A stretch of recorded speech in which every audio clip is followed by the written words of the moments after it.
Hello and welcome to Better Business Bureau's Smart Consumer Program. Our series is devoted to consumer issues, the changing marketplace, and how it affects all of us.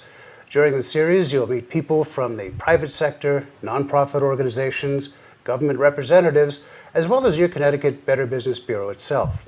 Our goal is to inform you about some things you may have not even ever thought about before.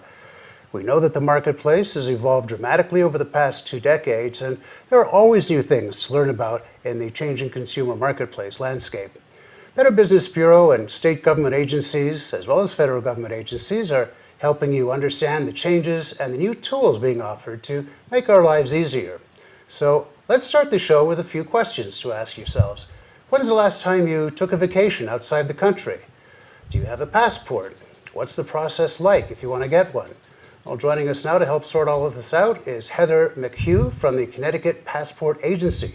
Welcome to Better Business Bureau's Smart Consumer Program. Thank you for having me. Well, and a good place to start is you are an award-winning agency. You were telling me just before we started. Yeah, we're pretty proud to have just received a Customer Service Excellence Award from the Federal Executive Association of Connecticut, which means that our peers and other government agencies are also recognizing our great levels of customer service that we're providing at our agency in Stamford.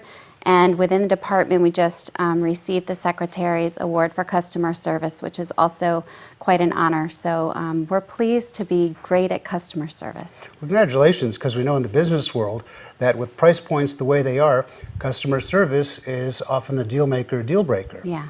So the Connecticut Passport Department, I was always under the impression that passports came from the federal government and that was it. How do you folks fit into the picture, and what's the hierarchy?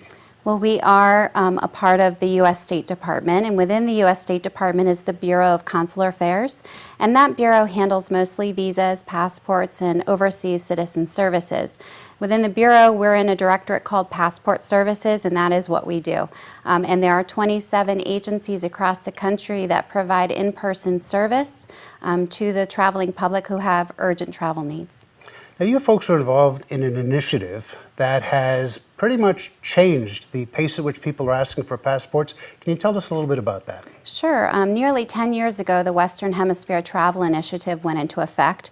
And basically what that stated is that for all of those people who previously used birth certificates to travel to the Caribbean, to Mexico, to Canada, to Bermuda, that you now needed to have a passport as opposed to just carrying a birth document.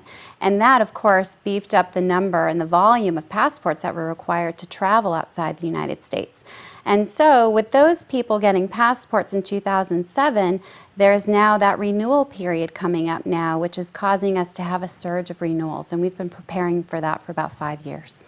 Aside from the renewals, were you surprised by the number of people who were applying for a passport when that change came in? You know, at the time, the economy was kind of in a place where we weren't really sure if a lot of people were going to take advantage of. The economy wasn't as good as it is now, but we were surprised that in that particular year, we saw about a 20% volume increase from one year to the next. And we do expect to do 20 million passports this year. My goodness. This coming year. So if Americans aren't traveling more, we're certainly getting ready for it. Yes. If you can walk us through the process, how long does it take to get your first passport, and what's the procedure if you have to renew? How far ahead should you start that planning? Sure. Well, if it's the first time that you're applying, the best thing to do is to plan ahead, right? Because when you plan ahead, it's cheaper. And you have some options if you're not, if you don't have imminent travel. So routine service, which is what we suggest, takes about 4 to 6 weeks, which is a little more than it was last year at 4 weeks because we are dealing with a surge period right now. But the best thing to do is go to your local acceptance facility, and those are post offices, libraries, some municipal offices, and there is a list of them by state on travel.state.gov on our website. And you can go and see the closest one in your community to go to and apply. And they provide forms. Some of them have photo services. And if you go on the website, it will tell you everything that you need to bring so that you're prepared. Now, passport regulations have some universal aspects, but are there things that are different about the American passport system versus other countries? Well, you know, there are more technology advances, I think, with the U.S. passport. There are other countries such as New Zealand and Australia, the U.K. that have probably as advanced technology as we do in the U.S. And there are other countries who are kind of coming along behind us. But we are going to be rolling out a new passport probably in the next 18 months, which is going to have a polycarbonate page. So there'll be many more security features in that new passport. It's interesting because when you go to the airport now, it's so easy. You can slip your passport into a kiosk, That's right. and all of a sudden it's got all of your information. Yes. Which might frighten some people. It makes me feel a lot better. Yeah.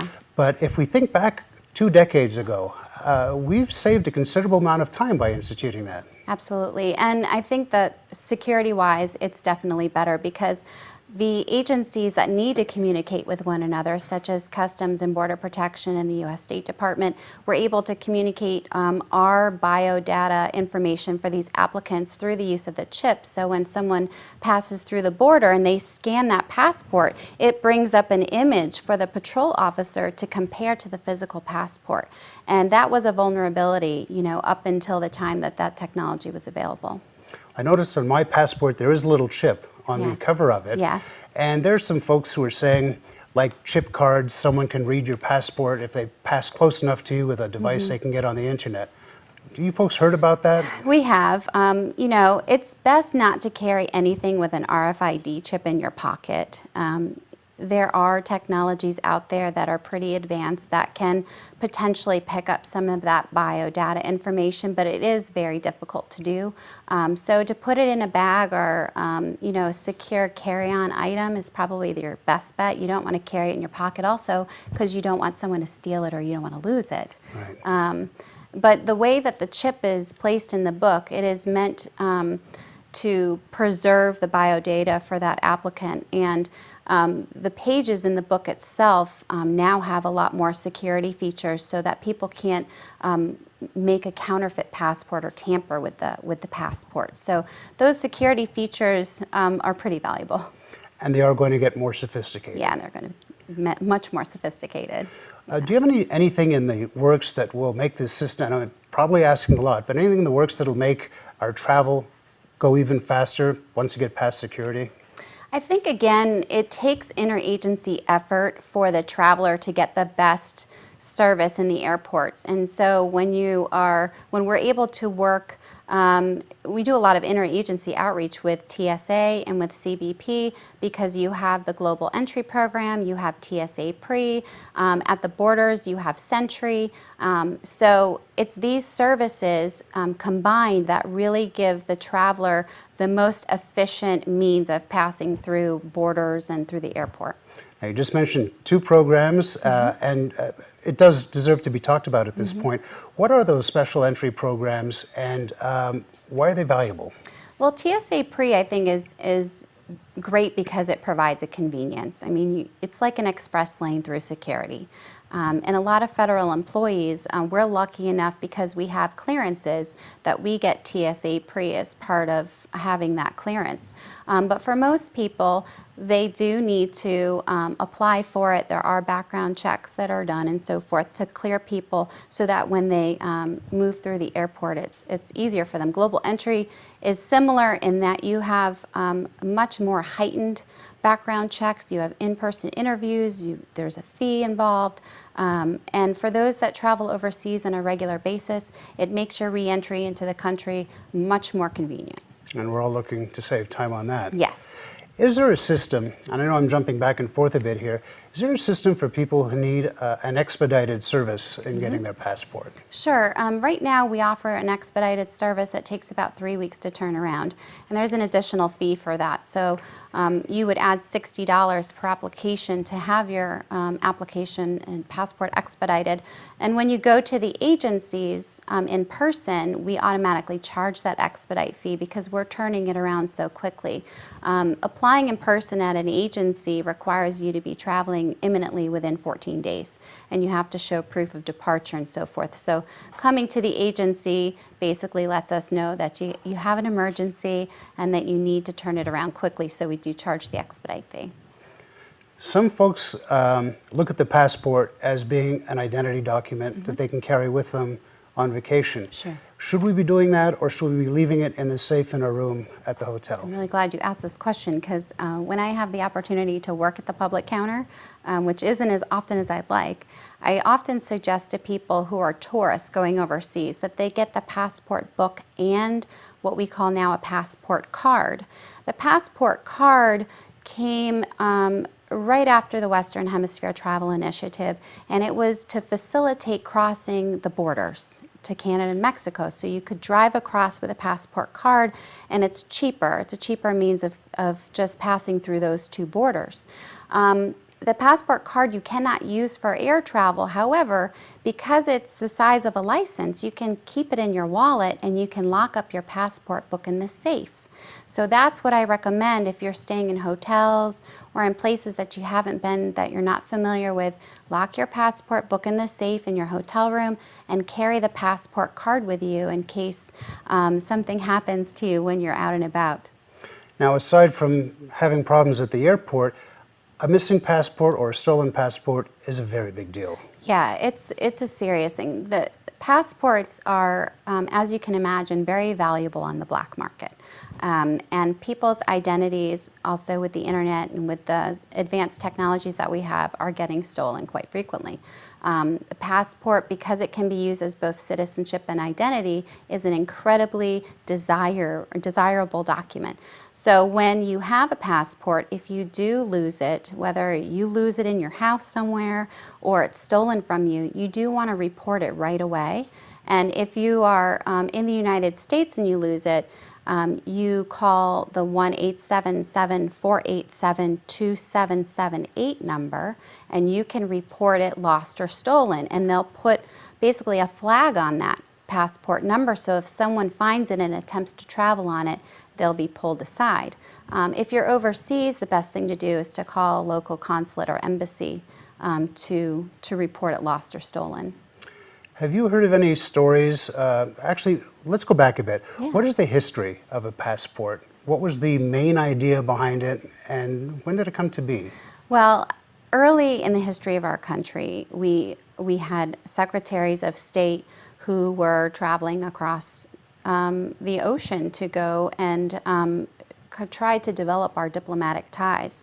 And that travel document became a necessity not only for those diplomats early in the history of our country to travel overseas and to ensure that they were properly documented when they entered another country, but then also for those who began to be diplomats in residence overseas, for their families to also have some type of documents that represented their status as a diplomat. So early in the 20th century, you would see these really great passport books that would have an entire family documented in a book.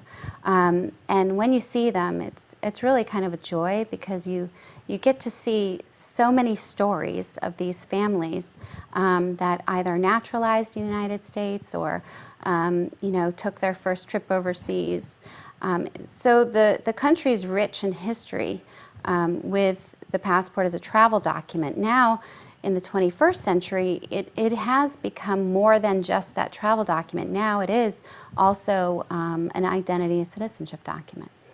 And that's one of the reasons why we're asked for a considerable amount of proof when we're applying for one. Yeah. What are the things we need if we're going for our first passport? Well, for sure you need proof of your birth in the United States or your naturalization certificate. So for those documents, essentially you have a long form birth certificate which was issued by a state or municipality, and it will list both of your parents' names on it. So we don't take short form birth certificates anymore. At least in Connecticut, you used to get those yellow cards, and people would carry them around with them, and now you have a full letter size birth document that's a certified copy or the original issued from the state. So that's necessary. If you're a naturalized citizen, you need to present your original naturalization certificate, or your certificate of citizenship if you derive citizenship through a parent.